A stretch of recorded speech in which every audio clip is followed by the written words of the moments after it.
Bebê. Boa noite. Tudo bem por aí? Vamos lá começar mais uma live. Vou dar start aqui no nosso Instagram.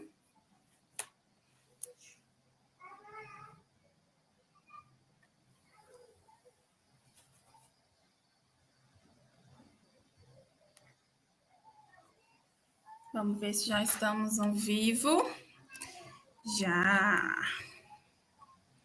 Então, boa noite, pessoal. Sejam bem-vindos a mais uma live. Vou colocar aqui hoje na nossa sala para falar dos sinais de alerta no recém-nascido. A nossa querida fada maravilhosa, Beatriz Adriane, que é pediatra, e a Rebeca. Seja bem-vinda, Rebeca. Oi, Muito pessoal! boa noite. Estou transmitindo aqui também para o pessoal saber que nós estamos no Instagram da Liga. Isso mesmo.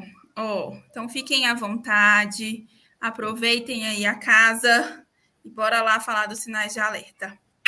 Beijo. Bem, meninas. Obrigada. Só um comentário que não consegui, mas vamos sem mesmo. E aí, Bia, que delícia. Rebeca, boa noite. Hoje.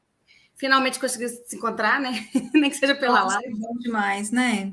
E para falar de um tema tão importante que pode ajudar tantas famílias. Precisamos, assim, né? Urgente falar sobre isso, com certeza. Pessoal, então, um prazer estar aqui hoje para a gente falar sobre esse tema aí, que são sinais de alerta do recém-nascido. Foi uma tarefa que nos foi incumbida aí, a gente escolher esse tema devido à sua importância. E a gente está em contato direto aí com esses recém-nascidos. Então, lembrando que esse mês estão rolando lives todos os dias na Liga do TT. Então, a gente precisa divulgar sempre essas lives aí. Mandem aí para os outros pais, outras mães que estão precisando saber que estamos com esses assuntos aí, essas programações em pauta. Então, hoje eu e a Rebeca aqui, eu acho que a gente podia começar se apresentando, né, Rebeca? Bora lá. Então, quer começar? Podemos. E que eu falo até igual né, você sabe. Então, a gente não tem problema com falar. Pessoal, então, para quem não me conhece, meu nome é Beatriz Adriane, né? Sou pediatra. Trabalho com consultório de pediatria geral. Tenho especialização em amamentação voltada para pediatria, pela Mame Bem. E trabalho, então, empoderando essas mães e construindo uma maternidade mais leve, baseada em evidências e com muito carinho para todos vocês. A gente brinca que é pediatria com amor, né? Com certeza, super necessário, né, Bia? Fazendo a diferença. Então, depois eu percebi que você colocou na sua descrição aí, pediatra, podia ter colocado um pouquinho sobre mim também, né? Fiquei aqui no geral. Eu acho que já teve uma outra vez que eu coloquei e aí ele foi sozinho. Salvou, né? Hoje ele não me perguntou. Então, eu sou a Rebeca, eu trabalho em todo o momento da gestação, desde a programação para a gestação, né? Gestação, trabalho de parto, pós-parto. Então, eu trabalho como doula, como consultora em aleitamento e como enfermeira de pós-parto. Então, esse trabalho em conjunto, né, como parte da equipe multidisciplinar, faz muita diferença, porque a gente consegue compreender quais são os desejos da família, quais são os pontos de alerta e quais são os pontos que a gente pode trabalhar para melhorar a experiência. Então, com informação, acolhimento, com orientação não só para a pessoa que está gestando, mas para a sua parceria, para a sua família, e depois acompanhando desde a maternidade. Então, eu tenho essa honra de acompanhar ali desde a hora de ouro, depois a gente acompanha em casa, melhorando, né, a adaptação, os desfechos, até a gente chegar num ponto de alta de amamentação. E sempre comunicando, né, com o pediatra, sempre que possível a gente está fazendo essa comunicação. Então, às vezes, nesse cenário, eu vou ser uma das primeiras pessoas que vai ter contato com esse bebê, vou avisar para o pediatra que o neném nasceu, e aí, numa primeira visita em domicílio, a gente já vai identificando os sinais de normalidade, então aqueles sinais fisiológicos, que antes da gente falar sobre o que é um sinal de alerta, a gente vai falando o que são os sinais da normalidade, o que é esperado para o primeiro dia de vida, para o segundo dia, e os pais vão tendo essa orientação e vão dando para a gente esse retorno. Mas acontece também da gente chegar na casa da família já diante de um quadro delicado. Então, nem sempre a gente vai chegar lá e vai perceber que o neném está fazendo um xixi para cada dia de vida, né? Primeiro dia, um xixi. Segundo dia, 2 xixis. Às vezes o neném não está fazendo cocô ainda. né? E é por isso que é importante a gente vai passar esses sinais de alerta para os pais, né, Rebeca? Acho que essa pausa era para mim, passar isso para os pais antes do nosso primeiro contato com o bebê, porque muitas vezes quando a gente pega, a bomba já estourou, né?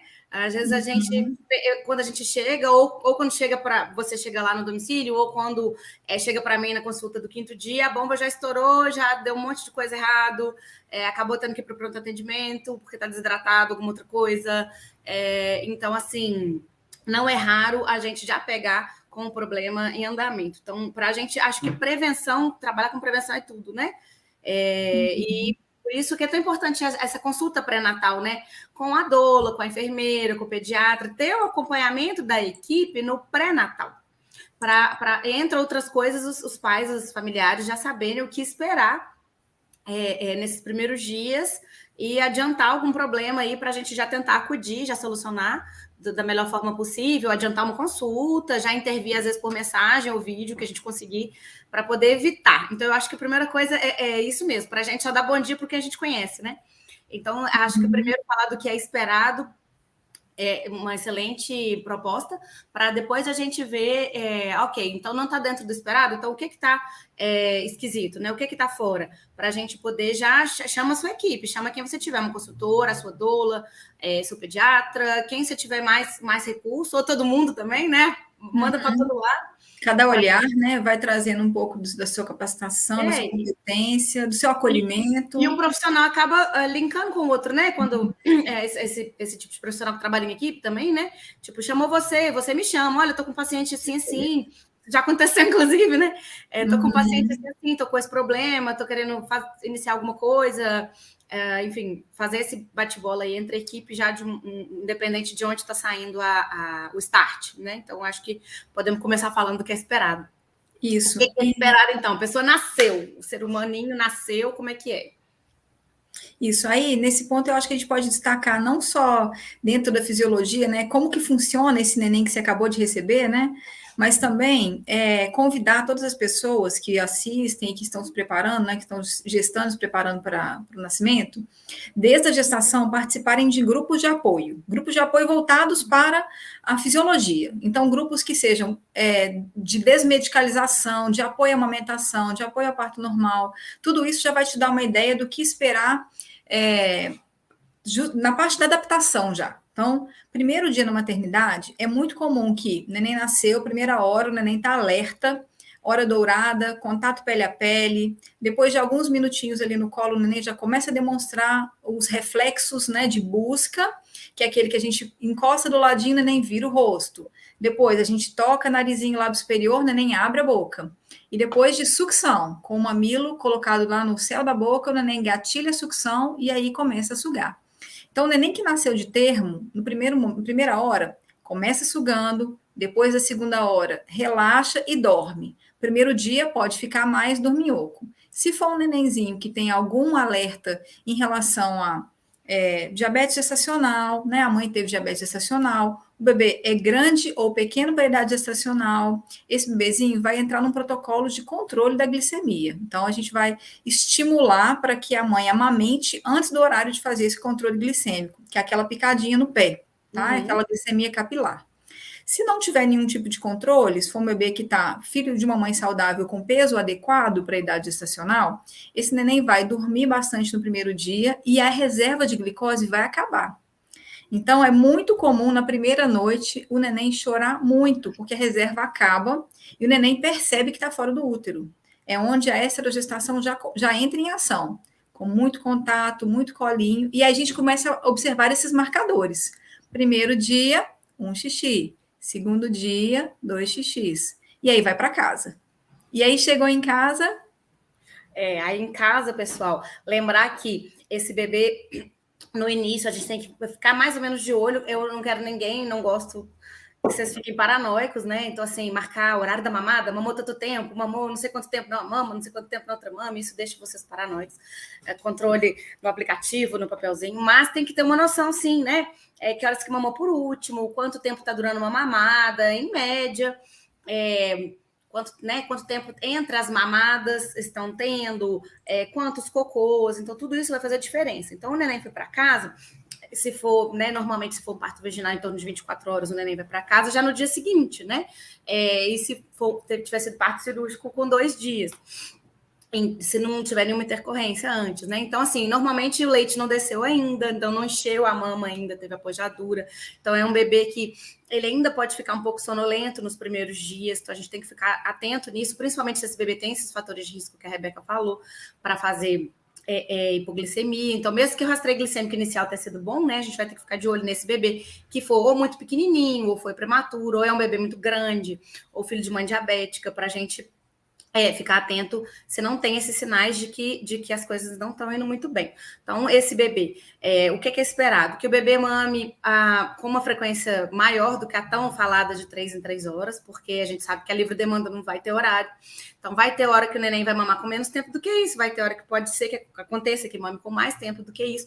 Mas, em geral, como o estômago do bebê é muito pequenininho, nesses primeiros dias, principalmente, o neném que acaba tendo que mamar com mais frequência. Então, não é raro do bebê mamar a cada 2 horas, mas a gente também vai ficar de olho, porque se o bebê estiver mamando de hora em hora, tipo, acabou de mamar, dormiu um pouquinho e já quer mamar de novo. Isso já é um sinal de alerta. Então, acho que eu vou ganchando aqui o esperado com o sinal de alerta. Então, é esperado que tenha um intervalo aí de pelo menos 1h30, 2 horas. O mais comum é 2 horas, ou um pouquinho mais, para esse bebê entre o início e outra coisa que é uma dúvida comum, né, Rebeca? Se é do final da mamada ou se é do início da mamada. Muitas mães me perguntam isso. Então, a gente vai marcar o início da mamada, tá? Então, eu comecei a dar mamar, sei lá, meio-dia. Então, a minha mamada aí durou uns 30, 40 minutos, até 1h da tarde já acabei tudo. E aí, 2 horas, 2 e pouquinho, o neném já tá chorando, já tem que pôr no peito de novo. Ou até antes disso, isso é um sinal de alerta. Então, esperado que o neném vai ficar saciado com a mamada, porque o estômago é pequenininho, então o neném dorme, relaxa, e vai dormir aí pelo menos umas 2 horas. Então, se a mamada tiver intervalos muito curtos, menor do que 1 hora e meia, ou então o que a gente chama de cluster feeding, que é pior ainda, que é o bebê que a gente não consegue tirar ele do peito, né? Ele mama, a gente vai tirar ele do peito, ele chora, tem que voltar de novo. Então, isso também é um sinal de alerta.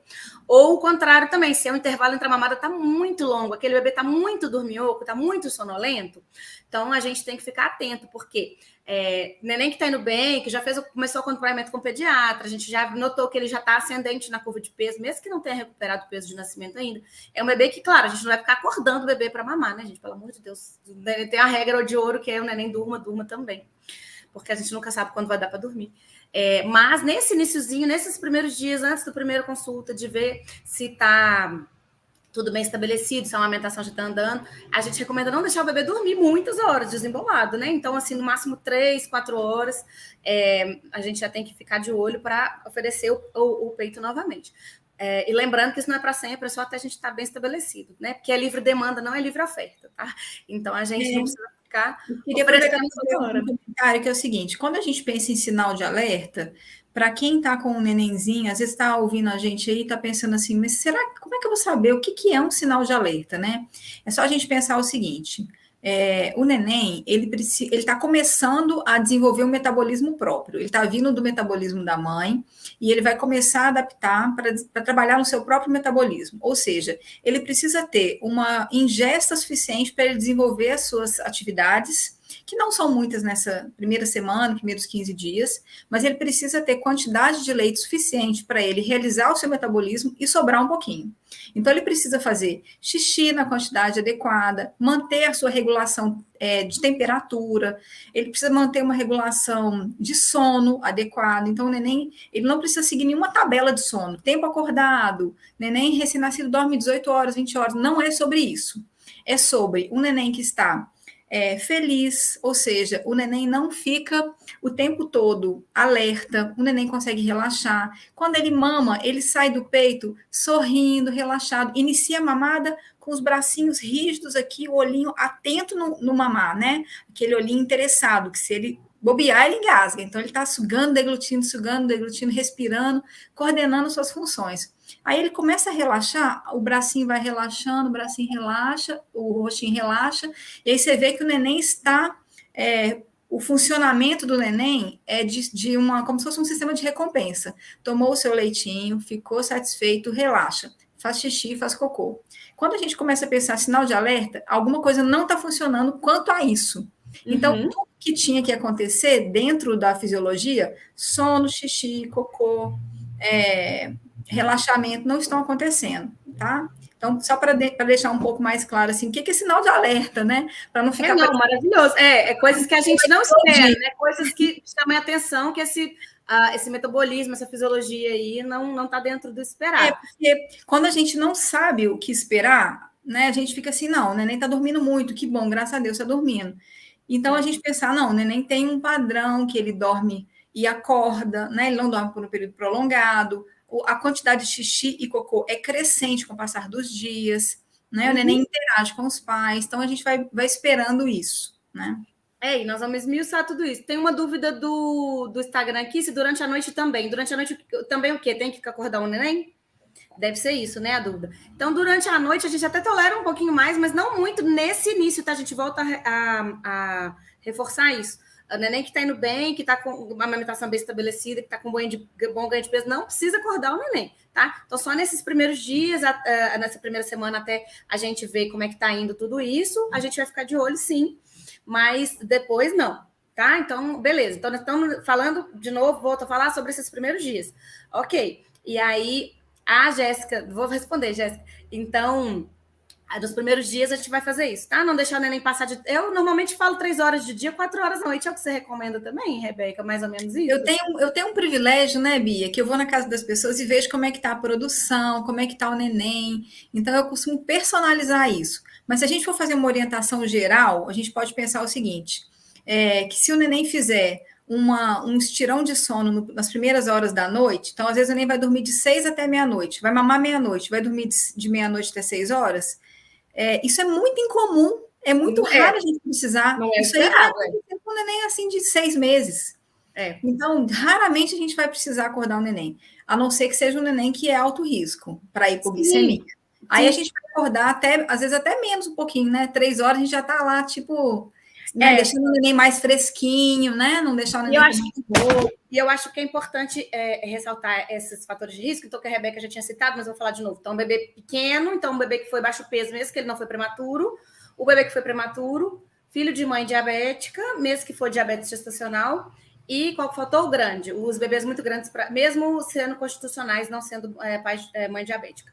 Nesses bebês, o risco deles fazerem hipoglicemia nesse iniciozinho, até ele entender que o metabolismo dele é um, o da mãe é outro, ou porque tem baixa reserva, a gente tem que ficar mais atento, né? Até no máximo, umas 3 horas à noite também. Mas fora isso, normalmente à noite eu dou uma tolerância. Mas claro que precisa individualizar. E até quando a gente entra com alguma medida, né? Às vezes a gente precisa realmente, identificando os fatores de risco, a gente precisa reforçar o intervalo, ou às vezes até a oferta da fórmula. À noite a gente dá essa folguinha. Dependendo, se for muito grave, à noite vai precisar. Vai precisar mais. E claro, isso, conforme a gente for sentindo, né? A produção ainda está começando, pode ser que aquele bebê já esteja muito desperto, pode ser que precise de mais. Mas é isso que a Rebeca falou, a gente precisa individualizar, mas como uma orientação geral, 3 horas de dia, pelo menos. E 4 à noite é adequado. 4 à noite, no máximo. Alguém perguntou, já pulou a pergunta aqui, mas o que é livre-oferta e o que é livre-demanda? Livre-oferta eu vou oferecer toda hora que o bebê me demandar, né? Desculpa, o contrário. Livre-demanda eu vou oferecer toda hora que o bebê me demandar, né? Então o neném acordou, chorou, e tá aquela carinha, né, de já mãozinha fechada, chorinho de fome, a gente oferece. Isso é livre demanda. Então, toda vez que eu for demandada, eu vou oferecer. A livre oferta é toda hora eu chego lá e fico colocando o peito na boca do neném. Aí, se o neném não chora, deixa eu ver se ele tá com fome. E assim, o neném vai mamar porque ele tem reflexos de sucção, então tudo que você põe na boca dele, ele vai sugar. Então, às vezes, principalmente o recém-nascido pequeno, então você coloca o peito ali, às vezes ele já começa mamando, às vezes nem tava com fome, ou às vezes o neném tá com algum incômodo, enfim, qualquer outra coisa que não seja fome, mas o neném vai mamar também. Então, assim, tem 1 hora e meia que o neném mamou, mas eu tô muito preocupada. Eu vou lá ficar socando o peito no menino o tempo inteiro. E isso é que é livre oferta, tá? Então, é diferente da livre oferta e da livre demanda. E nesse caso aí, Bia, uma coisa que eu costumo falar é o seguinte, às vezes o neném tá dormindo, tá fazendo uma transição do ciclo de sono, né? Aí tem aqueles breves despertares, o neném faz o a gente só coloca a mão em cima do neném e faz o neném dorme. Então, às vezes, não precisar oferecer o peito em todos os momentos. Observa qual que é a demanda do neném. Às vezes, ele só quer fazer um contato, porque o neném é sensorial. Ele não é intelectual igual a gente para ter referências de segurança, né? Nossa referência está na porta trancada, né? Alarme ligado. O neném, referência de segurança dele é: minha mãe e meu pai estão perto, meus cuidadores estão perto, né? Minhas mães, meus pais, né? Os cuidadores estão ali por perto. Então, como que ele sente isso? Nos sentidos. O cheirinho, no tato, na audição, no olfato, né? Então, isso, pessoal, isso tudo que a gente está falando também vale para os nenéns não amamentados, tá? Então, assim, claro que o nosso foco aqui é sempre estimular a amamentação, mas é porque às vezes pode ser uma dúvida. Assim, meu neném não está amamentação exclusiva, ou, né, pelo motivo que for, não pude, não quis e não estou amamentando ao seio. Para o bebê que amamenta fórmula também, a gente vai ter que ficar atento a esses sinais de alerta, a necessidade de ingesta, tá? E a mesma coisa, livre oferta, também é a mesma coisa. É pior ainda, porque o leite é mais obesogênico, o leite artificial, e a gente fica tentando responder todas as demandas com a mamada, e aí complica um pouco o negócio, né? A curva de peso vê só.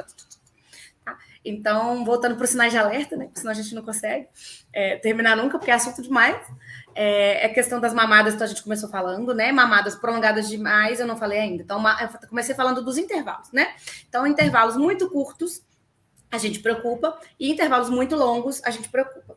E aí, falando da duração das mamadas, então, a gente espera que o neném recém-nascido é um neném que mama um pouco mais devagar, ele leva um tempo para fazer a extração, então não é aquele neném maiorzinho que já mama em 5 minutos, né, 10 minutos, então é um neném que costuma demorar um tempo mais para mamar.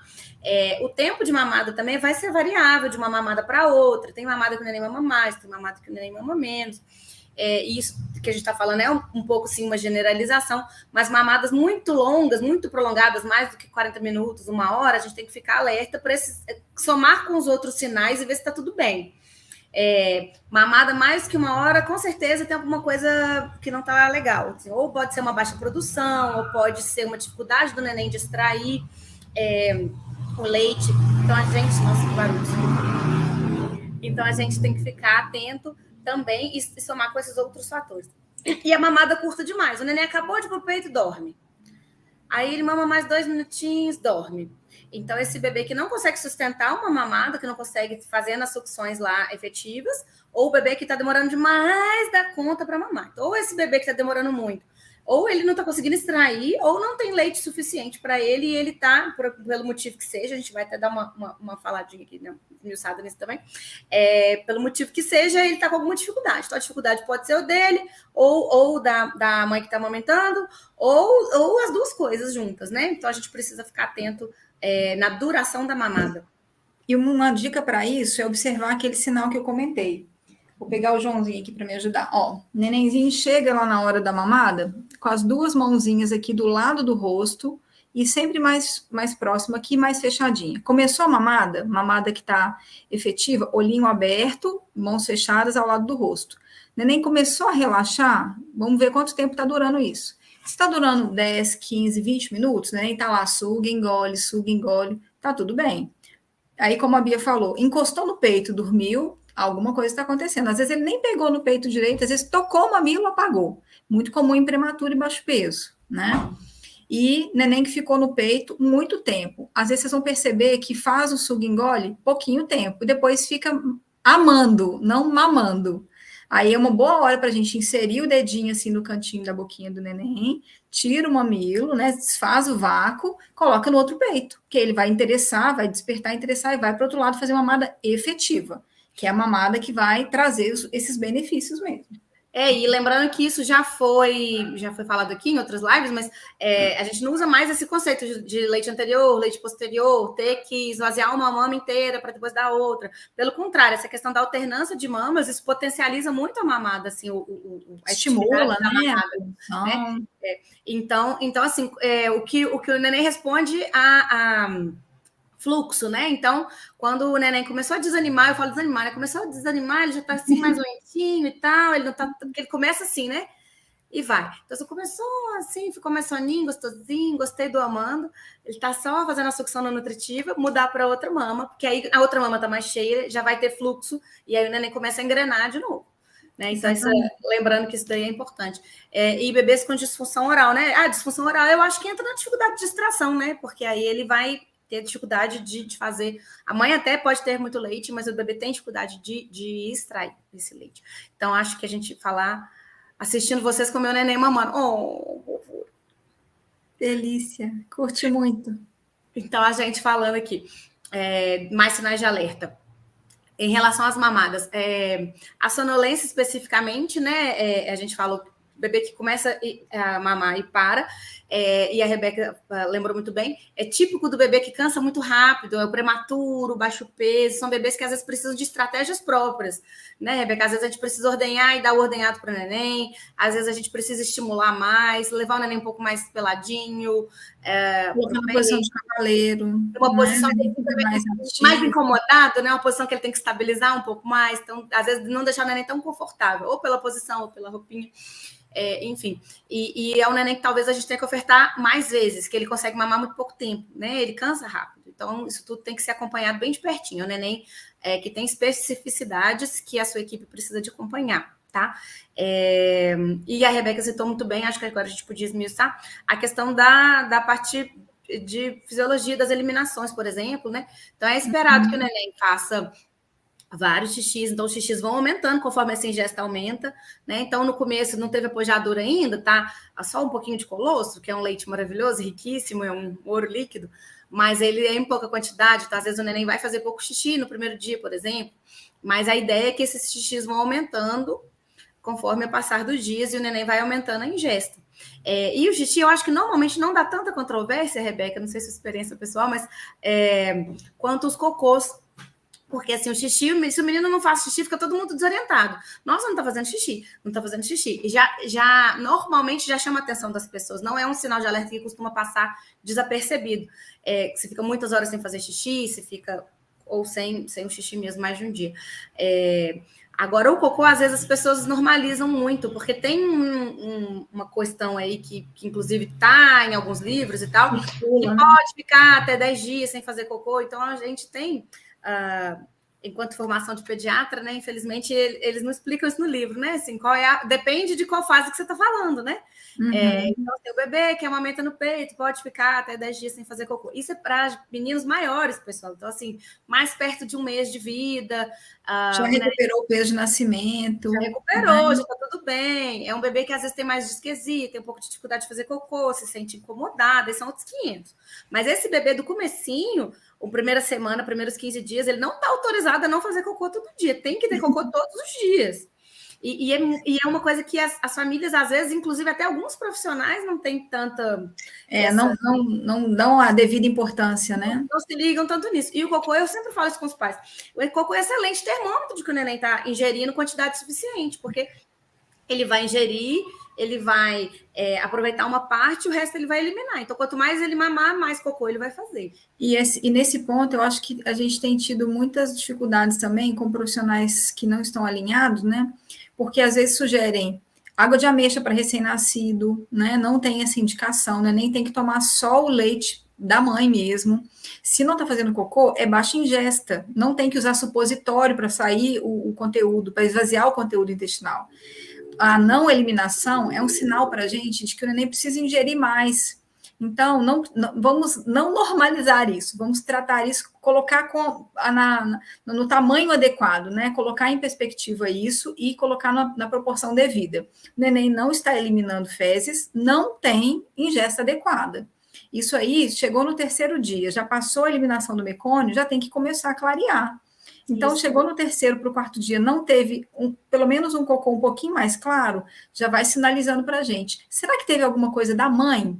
Às vezes o neném não tem nada relacionado à função oral, né? O neném tem que estar com essa gordurinha aqui da bochechinha adequada para sugar, ele tem que estar com todas as funções musculares adequadas, com elevação, com canolamento da língua, né? Que a gente trabalha multi para identificar se há alguma coisa nesse sentido, mas às vezes o neném está bem saudável, rígido, disposto, e aí aconteceu um imprevisto. Quarto dia era para ser apojadura e não foi. Pode ter acontecido alguma questão relacionada à mãe, né? E aí, nesse ponto, a gente fica alerta também, porque pode ser necessário entrar com algum outro cuidado adicional. Tem vários fatores maternos que podem levar apojadura tardia e também a baixa produção, né? São coisas distintas. E aí o neném acaba fazendo uma baixa ingesta porque está recebendo pouco, né? Então a gente tem 3 coisas, né? A gente tem que estar com a produção legal, a gente tem com o neném conseguindo extrair e a gente tem que apojadura. Chave fechadura, né? Que a apojadura chegue no momento em que a reserva já está acabando. A apojadura é a descida do leite em quantidade, para quem não está familiarizado com o termo. E aí, assim, falando em causas maternas, isso vai servir para todos os sinais de desidratação, tá, pessoal? Então, não está fazendo xixi, tá com a linguinha seca, tá com aquela boca toda seca, rachada, fontanela rebaixada, né? Fontanela rebaixada, a muleirinha do neném, a gente percebe que a muleirinha do neném tá lá, tá fazendo um côncavo. Uma covinha, né? Isso é um sinal para a gente também. Então, todos esses sinais de desidratação, né? Olho seco, língua seca, lábio seco, falta de xixi, fontanela deprimida, olhinho fundo, e acho que a própria hipoatividade pode ser um sinal. E no recém-nascido tem uma coisa muito maluca, assim, que a desidratação pode causar febre. Principalmente se tiver um sódio alto, que às vezes perde muito líquido, não perde sódio, então tem um tipo de desidratação em que acumula o sódio no corpinho, então a desidratação com muita frequência dá febre. Então, todos esses são sinais de desidratação no bebê. Então, assim, pode ser porque o bebê não está conseguindo pegar, que são essas causas que a Rebeca citou, né? Tem que ver todo um funcionamento do rostinho, da musculatura, da língua e tudo mais. A pega e posicionamento pode não estar efetivo, então às vezes é um negócio só de fazer o manejo já melhora, o neném começa a engolir mais quantidade de leite, fica bom também. E dos fatores maternos, né? Então, coisas que retardam a apojadura. Então, a apojadura normalmente vai ser aí, do 3º até o 5º dia, no mais tardar, né? O que faz a apojadura às vezes demorar muito? Às vezes foi uma cesariana eletiva. Então, assim, a parte hormonal controla essa descida do leite. Então, se o corpo não sinalizar para aquela mulher que o neném nasceu, então, por exemplo, não entrou em trabalho de parto, né? Então, muitas vezes, por exemplo, teve trabalho de parto e foi para uma cesárea intraparto. É diferente da cesárea eletiva. Foi uma cesárea intraparto, é diferente do parto normal. Então, assim, né, parto vaginal. Então, quanto mais fisiológico for, mais fácil vai ser para o corpo entender que o neném nasceu. O leite tem que descer, o neném nasceu. Então, cesárea letiva, não fazer a hora de ouro, que é essa primeira hora que o neném vai para o seu colo, que o neném é só seu, que tem que ficar lá namorando o neném, né? Adorei o amando o neném. Porque isso também, né, libera ocitocina, e isso vai ajudar nessa regulação. Vai ajudar em outras coisas também, colonização do neném, regulação de temperatura, redução do cortisol, que o neném fica menos agitado, diminui o sangramento da mãe, só tem benefício a hora de ouro. Teve uma das lives aqui foi sobre isso, então se você perdeu, acesse lá no canal da Liga ou aqui no YouTube que tem. Então, se não fez a hora de ouro, o neném nasceu e já foi lá fazer procedimentos. Então, a mãe teve menos contato com esse neném, sinaliza menos do ponto de vista ali, hormonal, de neurotransmissores, que aquele neném nasceu. Então, também pode postergar. Não teve amamentação na primeira hora. Então, quando eu falo muito com os mães, tem que botar para mamar na primeira hora. Não, mas já vai mamar, já vai dar certo. Eu falei, gente, calma, não é para ter uma mamada efetiva na primeira hora, é para levar o neném no peito na primeira hora. Que o neném já vai buscar, já vai cheirar, a mãe já vai ver o neném, já vai ter todo esse contato, e isso também faz o leite descer mais rápido. Então, esse alojamento conjunto, em vez de ser berçário separado, porque a ideia é a mãe ficar vendo e namorando o neném, que isso, do ponto de vista hormonal, vai ajudar. E tem algumas coisas do ponto de vista, assim, de doenças que também podem atrasar essa apojadura. Você quer falar, Rebeca, também? Então, eu vou destacar também uma coisa, né, seguindo essa linha aí, Bia, que é o seguinte: quanto melhor for a experiência de nascimento, menos liberação de adrenalina, mais liberação de ocitocina, então mais hormônios do bem, né, serotonina, dopamina, que são hormônios de vínculo. Então, mesmo que, digamos que tem uma pessoa que está nos vendo aqui, que não vai poder ter um parto normal, porque tem uma placenta prévia total, constrói uma experiência que seja o mais parasimpática possível, mais relaxante possível, ambiente de nascimento relaxante, equipe preparada para fazer um nascimento suave, nem nascer, vir direto para o colo, menos luzes, porque isso vai impactar positivamente na experiência do nascimento. Maravilha. E lembrando que quando a gente fala de amamentação na primeira hora, a gente fala de amamentação numa comunidade, né? A gente fala de parto normal numa comunidade, a gente está falando de indicadores de saúde de uma população. Esses são indicadores que mostram para a gente que aquela comunidade cuida bem de quem mantém a espécie humana e de quem acaba de chegar no planeta. Então, a gente não está falando de uma coisa simples, a gente está falando de ouro mesmo, né? De preservação. Então, a via de parto mais segura, ela vai diminuir, por exemplo, o risco da mãe ter uma hemorragia que vai impactar na pojadura, né? E o cuidado pré-natal, ele vai também monitorar caso haja alguma doença materna que possa impactar igualmente no pós-parto. Então, a gente pode pensar no própria diabetes gestacional, né? O controle que é feito ali, normalmente entre 24 e 28 semanas, faz uma sobrecarga de destrozol e verifica como que o organismo da mãe reage à presença daquela sobrecarga de glicose. Porque, além de ter riscos intraútero, o bebê tem mais chance de agravos mesmo, de não ter um desenvolvimento adequado ou ter um superdesenvolvimento, ter uma sobrecarga das suas suprarrenais, vai impactar lá no pós, para o bebê que vai precisar de controle glicêmico e para a mãe que pode ter um atraso na sua pojadura, tá? Além disso, uma mulher que já tinha, por exemplo, hipotiroidismo prévio à gestação, ela pode ter tido alteração na produção do seu tecido glandular, nessa mamogênese, né? Então, o tecido glandular, desde lá de novinha, pode ter sido impactado. A gente acompanha bem de pertinho, né? A pressão alta também. Desculpa, só um parênteses, não é raro ter alteração de tireoide na gestação, né? Sim, transitório gestacional. Não tinha antes, teve transitório gestacional. E pode ter um impacto também. Tem menos impacto no tecido glandular, mas pode ter impacto na descida do leite, né? Uhum. Na pojadura e na manutenção da produção de leite. E pensando também na questão da pré-eclâmpsia, eclâmpsia, síndrome HELP, doenças hipertensivas da gestação. Existem medicamentos compatíveis, e essa é uma das principais causas de morte materna no Brasil e no mundo. Então, tem que tratar e tratar com medicamento adequado, porque alguns medicamentos podem diminuir a produção de leite. Então, fazer o acompanhamento adequado vai impactar positivamente na gestação, na amamentação e na recuperação da mãe no pós-parto, tá? E aí, falando da recuperação, a gente sabe que a cesariana também é um impacto, né, um fator de risco para essas situações de alerta no recém-nascido, porque a mãe está menos disposta, com mais dor, né? E isso acontece também, puxando o ganchinho aí para a dor, com laceração perineal, né? Não vou nem falar de episiotomia, que devia ser um palavrão, né? Não é uma prática recomendada há 40 anos, né? A gente já tem publicação. Não tem evidência científica.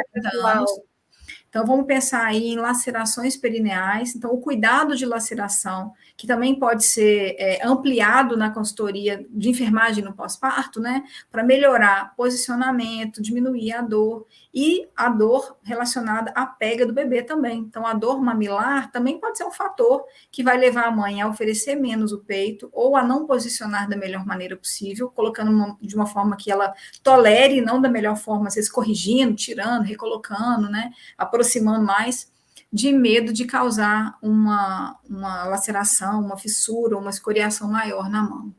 Né? Porque os mecanismos de dor, eles fazem esse feedback negativo também, né? Libera adrenalina, libera cortisol, pode inibir também essa descida, a produção de leite, a liberação do leite, a ejeção do leite. Quer dizer, só, né, entre aspas, só porque está tendo dor, né? Não tem nada ali que impediria, né, do ponto de vista fisiológico, ele está tudo funcionando, o bebê está beleza, mas a dor é uma coisa que gera um feedback negativo para o aleitamento. Então, a gente precisa de ter um bom controle de dor. Estou adorando as suas colocações do ponto de vista de assistência. Pois é. Como trabalhar muito é legal, né? A dor é um sintoma, né? A gente às vezes fica pensando assim, não, qual que é o problema? Às vezes, se ela tiver só uma dor, esse só se torna um problema muito maior, né? Então, a gente precisa fazer a adequação, seja não farmacológica, onde vai entrar o absorvente geladinho, onde vai entrar, às vezes, até uma compressa fria na mama, onde vai entrar o laser, mas também fazer, aí entra a nossa ponte, né, com os prescritores, com o obstetra, com a pediatra, para entrar com a medicação correta para melhorar a adaptação, melhorar a amamentação, né, tá tudo ligado. Perfeito. E aqui uma pergunta aqui. O que a mulher que desenvolveu o hipotireoidismo deve fazer para regular a produção do leite? Pessoal, a Rebeca colocou de um jeito que eu achei sensacional. Indicadores de saúde, quer dizer, se o seu acompanhamento tá legal, então assim, você fez o diagnóstico de hipotireoidismo, já tá tratando, viu se mudou, porque às vezes é um hipotireoidismo prévio que pode alterar, precisar de mais ou menos hormônio durante a gestação, porque dá uma desregulada, ou se é um hipotireoidismo que foi transitório da gestação, enfim, fazer o diagnóstico e fazer o tratamento assertivo, né, fazer o controle metabólico ali, é o que vai fazer controlar. Da mesma forma, por exemplo, a hipertensão, da mesma forma, a eclâmpsia, a hipertensão prévia e a eclâmpsia, né, fazendo um paralelo aqui com o hipotireoidismo prévio e desenvolvido na gestação. Então, a hipertensão prévia e desenvolvida na gestação. O que precisa de ser feito? Controle da pressão, com medicação adequada, que não vai impactar. O diabetes prévio e o diabetes gestacional. O que precisa ser feito? Controle glicêmico. Com medicação, se for prévio, assim, muitas vezes o diabetes gestacional a gente consegue controlar apenas com medidas de estilo de vida, né, modificação de estilo de vida, então alimentação, aumentar a atividade física, muitas vezes precisa de usar insulina, então o que for necessário para fazer o controle glicêmico. Então, assim, controlar as patologias existentes ajuda demais. E você estava falando da hemorragia, né? Qualquer perda ali, por exemplo, materna, dá uma desidratação aguda, a gente pode.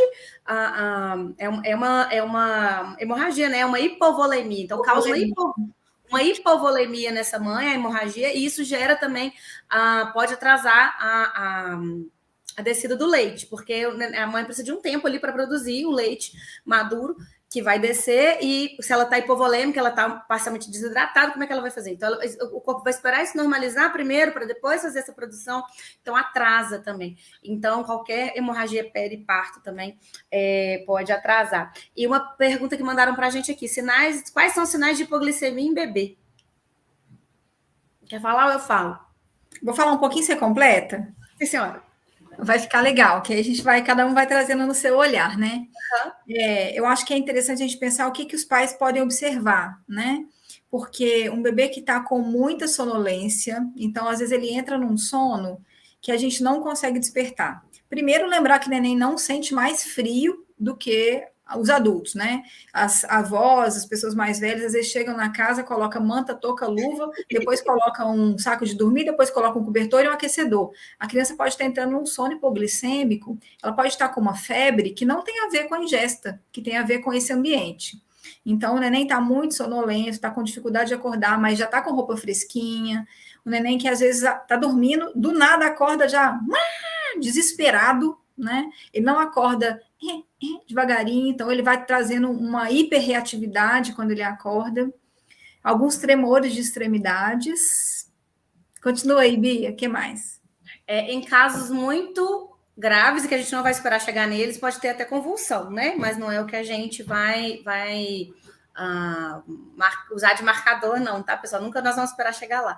Mas acho que basicamente é isso. É a atividade, né? Então o bebê mais hipoativo, ou então muito sonolento, não acorda para mamar, e principalmente se tem mais tempo que mamou, ou tá mamando muito pouco, tá mamando pouco tempo, ou se são esses bebês de maior risco para os tremores, né? Para hipoglicemia, né? Que a gente falou. Então, pequenininho, prematuro, o neném grande, filho de mãe diabética. Esses que são de maior risco, eles têm maior chance de ter. Eu queria fazer um comentário aqui também, quando a gente fala lá, teve uma pergunta, né, sobre como regular a produção de leite. Seja com hipotireoidismo, seja com diabetes, seja porque o bebê fez uma preferência de bico ou de fluxo e está voltando para o peito. Eu acho importantíssimo destacar a riqueza que é a esterogestação, né? Porque a gente vai trabalhando com todos esses elementos de contato pele a pele, de estimulação da cama compartilhada segura, do sling, e tudo isso vai favorecer para a regulação da produção. Então, sem chupeta, sem mamadeira, sem fórmula mal indicada, se tiver uma fórmula bem indicada, que ela venha num dispositivo compatível, né, num copinho, numa colher dosadora, talvez numa sonda, né, se for indicado, não é para todo mundo usar o mesmo método, cada pessoa vai adequar o seu método ali. Então, né, não menosprezar a esterogestação, ela é muito poderosa na regulação da produção de leite. Ai, maravilhoso. E aí, incluindo isso, acho que talvez completando, pensar no uso de bicos artificiais como uma regulação negativa dessa produção de leite. Então, assim, ai, o neném tá chorando muito aqui, vou dar uma chupeta. Ou então ceder à avó, à tia, à mãe que tá falando ali e dar uma chupeta. Lembrar que essa sucção não nutritiva que o neném faz, quando ele também está só namorando, também, né, amando. Isso também regula para cima, né? Isso estimula a produção de leite. Então, assim, a sucção não nutritiva é muito importante. O que faz a mãe produzir mais leite é mamar. Quanto mais tira, mais tem. O negócio é impressionante, né? Então, quanto mais drena, mais produz. Então, o neném mamar é o que vai regular a produção de leite. Então, assim, se você quer ter mais leite, é o neném mamar. E da mesma forma, estratégias para aumentar a produção vão nessa linha. Então, a ordenha, quando a gente faz, é pós-mamada, para aumentar a produção de leite. Então, pensar isso, é a extração do leite, e que é a principal e mais efetiva delas, é o bebê mamar, que vai fazer essa regulação, essa estimulação. A principal estimulação vai ser assim, né? Os bicos artificiais vão entrar na hipoestimulação dessa mama, causando uma produção ruim. Então, assim, você já sabe que você tem uma chance aumentada, por exemplo, né, tem um hipotireoidismo, aí que você não pode dar mesmo. Então, assim, a gente, né, não deveria dar para ninguém. Mas eu falo que eu não estou na sua casa 2 horas da manhã, então a gente vai tentar não julgar, acolher, orientar os riscos e caso seja muito necessário, não ter uma rede de apoio, e aí cada caso a gente sabe que cada família tem suas dores, mas a gente vai tentar usar da maneira mais parcimoniosa possível para a gente poder não ter essa amamentação tão comprometida. E caso, por exemplo, precise de usar leite ordenhado ou fórmula para complementar, usar, igual a Rebeca falou, um dispositivo compatível, né? Um copinho, uma colher dosadora, que não vai atrapalhar também essa sucção no seio, como a mamadeira, por exemplo. Então, isso. Aí, nesse ponto, eu acho que é importante dizer o seguinte, que nem sempre, quando a gente chega numa casa, ou o bebê chega no consultório, e a gente encontra os sinais de alerta, nem sempre é indicação de uma fórmula. Então, se a gente pegou um bebezinho que fez uma febre, uma hipoglicemia, que tem sinais de desidratação, um bebê que está sonolento, não necessariamente a gente vai imediatamente entrar com uma fórmula. A primeira coisa é o manejo. E aí, nesse caso, eu acho que vale muito a pena ter uma consultoria em domicílio com a retaguarda do pediatra ou da pediatra. Por quê? A gente vai ficar, a consultoria, ela é mais prolongada e é um acompanhamento multiprofissional que inicia na sua casa e finaliza na sua casa. Então, um atendimento que às vezes vai durar 1h30, 2 horas, que vai observar quais são os hábitos da família, vai orientar, acolher, experimentar a posição cavaleiro, tradicional com a pega invertida, a posição invertida, a amamentação deitada. Então, você tem oportunidade em casa de já iniciar estratégias para melhorar a ingesta, percebendo que aconteceu, além de uma dificuldade em relação ao bebê, somou-se a isso um quadro materno, que pode ter a ver com alguma questão metabólica, ou pode ter a ver com algum histórico prévio, pode ter a ver com uma cirurgia que retirou uma grande parte do tecido glandular, né, da mama, pode ter a ver com obesidade, uma bariátrica, né, alguma coisa que a gente percebe que realmente tem mais gordura na mama, mais pele do que tecido glandular. É onde a gente, às vezes, vai iniciar com o manejo, talvez precisar de uma fórmula e orientar o uso da fórmula de forma adequada, compatível. Por quê? A maneira como se inicia esse primeiro período de amamentação não reflete a maneira como vai ser, com 1 mês, com 2 meses, com 3 meses. Então, vale muito a pena investir, se dedicar nesse momento, né? Porque se garante a saúde do bebê, a segurança do bebê, protege a amamentação e segue em acompanhamento para, quem sabe, em breve, remover a fórmula que entrou, criar mais habilidades para mudar a forma de pega, melhorar essa produção, né? E aí o multiprofissional vai ser fundamental. E também uma outra coisa importante, você falou, nem todo mundo vai precisar de fórmula. Quando precisar de fórmula, ela tem que ter data para entrar e uma previsão de sair, ou pelo menos de ser reduzida, enfim, esse monitoramento a longo prazo. Qual dose você vai usar, igual remédio, né, Rebeca? Um dispositivo, uma via de administração, então qual é o dispositivo compatível? E, por exemplo, se o fator for do recém-nascido, então, estou atendendo um neném que está com um baita de um torcicolo, está com muita dificuldade, a mãe está sentindo muita dor, teve que fazer uma frenotomia, mas a mãe está jorrando leite, aí o neném estava com muita dificuldade de ingesta. Então, a gente está fazendo o quê? Tá pegando leite, dando ele ordenhado no copinho, o neném está tomando, chuchu. Então, a gente ganha tempo para resolver esses problemas, fazer a liberação miofascial do neném, para o neném relaxar, conseguir fazer uma pega sem morder o mamilo da mãe, fazer a frenotomia, porque realmente tinha indicação. Então, a gente ganha tempo com esse leitinho ordenhado. Então, eu falo assim, fórmula é para quando a gente tem baixa produção, né? Se a gente tem dificuldade, a dificuldade está na extração ou na ingesta, enfim, aí a gente tem a opção do leite ordenhado, que sempre vai ser a primeira opção. E a fórmula é pensar que a fórmula muitas vezes salva as amamentações, né, Rebeca? Numa pojadura muito tardia, numa mastopexia, muitas vezes a gente precisa associar, pelo menos no início, para a gente fazer uma estratégia de aumentar a produção, e muitas vezes ela acaba em alguns casos, precisando de ficar mista, e lembrar que a amamentação mista também é uma amamentação, né? Então, cada caso a gente vai individualizar. O que mais que a gente não... Acho que a gente falou tudo que a gente tinha proposto aqui dos sinais de alerta. Eu queria comentar o seguinte, vocês perceberam que quando a gente está falando aqui de sinais de alerta, a gente não falou sobre, por exemplo, um bebê que está perdendo peso.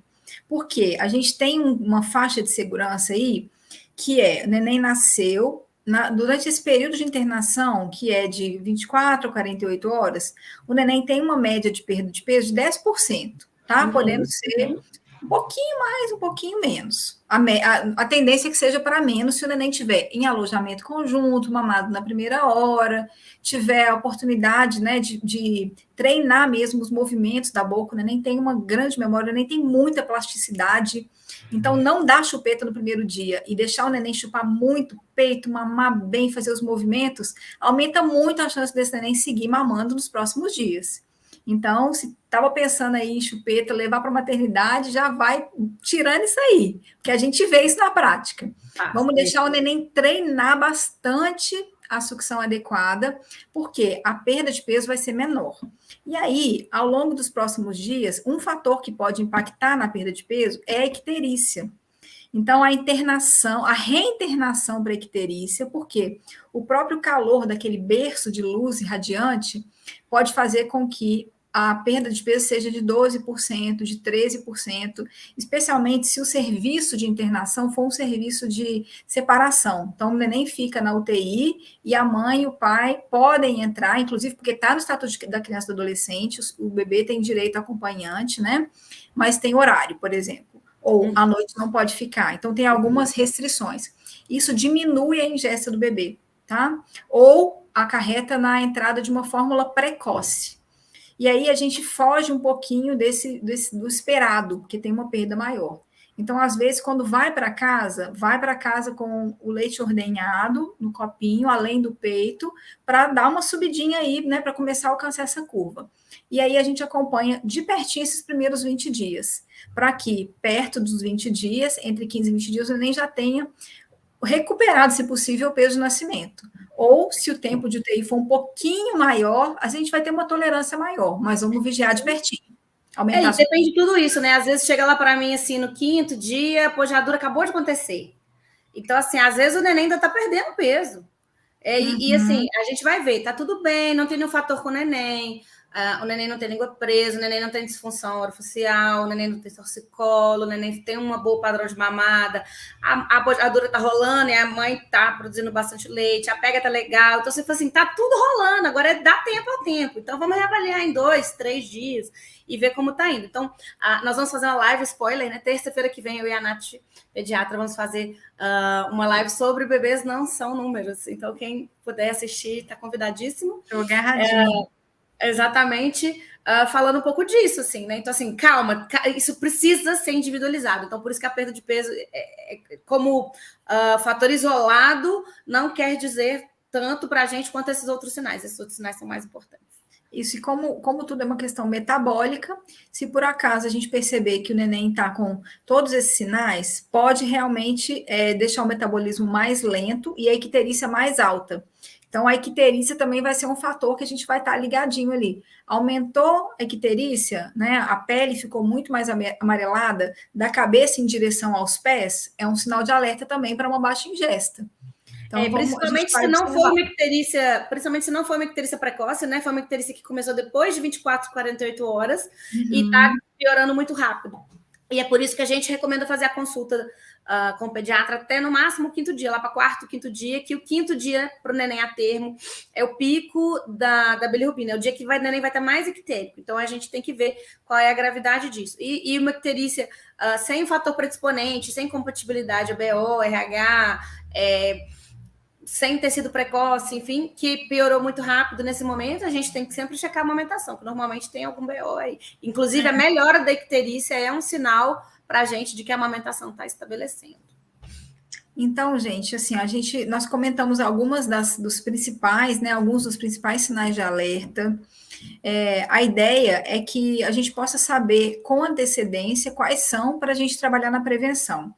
E o sucesso de tudo isso depende muito de informação, acolhimento, apoio, rede multidisciplinar. A Bia iniciou falando aí sobre quem vai ver essa mulher no começo ali, às vezes nem vai ser a pediatra, às vezes vai ser a consultora, vai ser a doula que vai na maternidade levar um absorvente geladinho e fala: uai, esse menino não está fazendo xixi. Né? Então, todo mundo tem um papel muito importante nessa adaptação, né? Não é só sobre os cuidadores que têm que saber de tudo, muito pelo contrário, nós temos que lembrar daquele provérbio africano, né? É preciso uma aldeia para criar uma criança.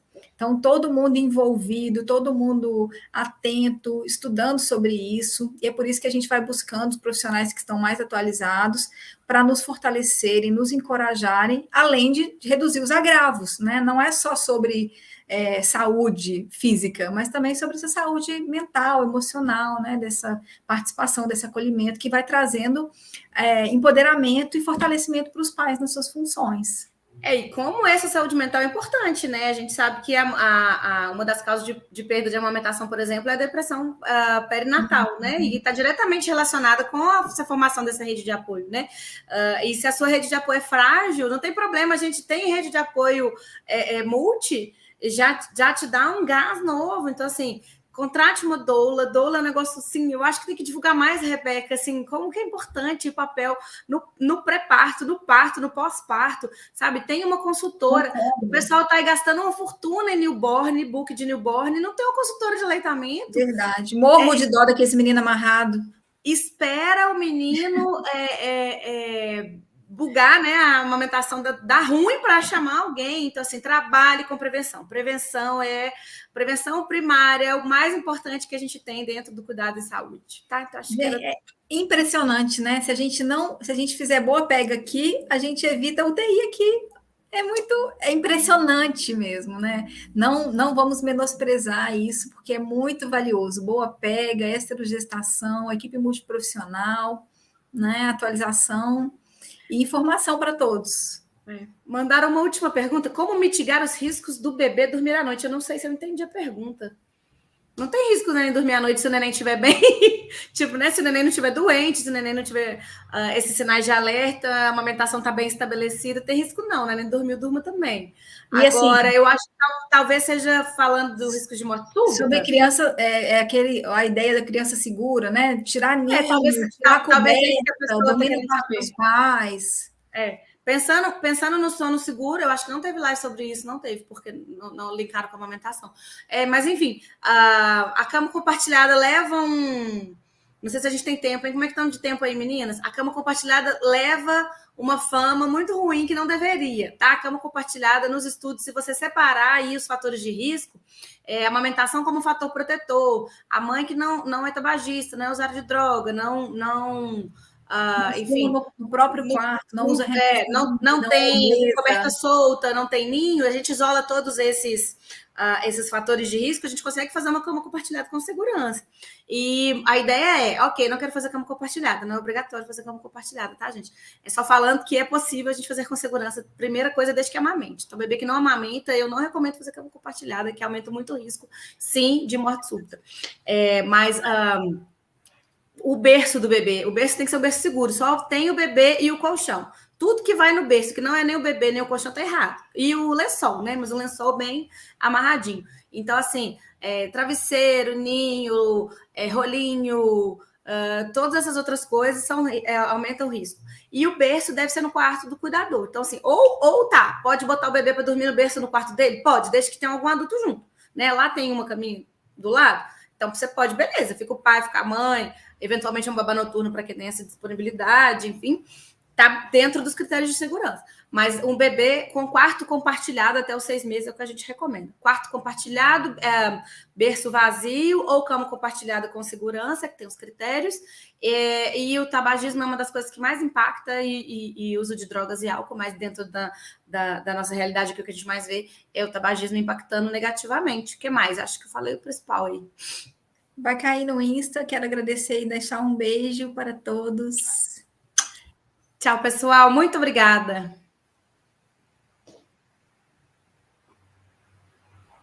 Falei tempo recorde?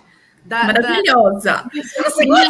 Queria agradecer mesmo, ainda não caiu não, tá quase. Mas queria agradecer a disponibilidade de vocês, foi maravilhoso, como que é importante a informação. Informação liberta mesmo, né? Obrigada mesmo por esse conteúdo lindo. Caiu no Instagram, a gente continua no YouTube. Se vocês quiserem falar mais alguma coisa, fiquem à vontade. Se não, muito obrigada. Eu estou aqui vendo como é muito legal esses olhares diferentes, né? Esses olhares múltiplos. Então, a Rebeca traz umas nuances assim maravilhosas. Obrigada, Rebeca. Eu que agradeço, querida. A gente queria só mais bias, né? Porque a agenda não dá conta. Mais fadas como essa por aí, pensa que maravilhoso, gente. Isso é muito linda, de verdade. Precisamos, né, gente? Nossa, demais. Pessoal, para quem está aí ainda, tem várias pediatras bem legais também na liga. Eu estou recebendo alguns pingados. Eu não estou conseguindo receber muitos pacientes, mas todo mês eu estou conseguindo pegar alguns novos. E as meninas também, as pediatras que tem na liga aqui, são, nossa, são que turma sensa, né? Mas nosso sonho é que todos os nossos pacientes fossem assistidos por profissionais como você, de fato, porque é uma luta diária, gente, é uma coisa muito difícil. Mas a gente vai no trabalho de formiguinha, né? A gente vai vencendo dia após dia. Foi ótimo, maravilhosa. Vocês que estão aí, mandem essa live para uma gravidinha, para mamãe de recém-nascido, porque a informação, de fato, é muito valiosa. Muito, muito obrigada mesmo pela disponibilidade, viu, meninas? Beijo para vocês, boa noite. Continuem aí. Essa semana tem live até sábado, hein? Fiquem ligadinhos aqui com a gente. Obrigada, beijo, gente. Descanso. Fiquem com Deus. Tchau. Bebê.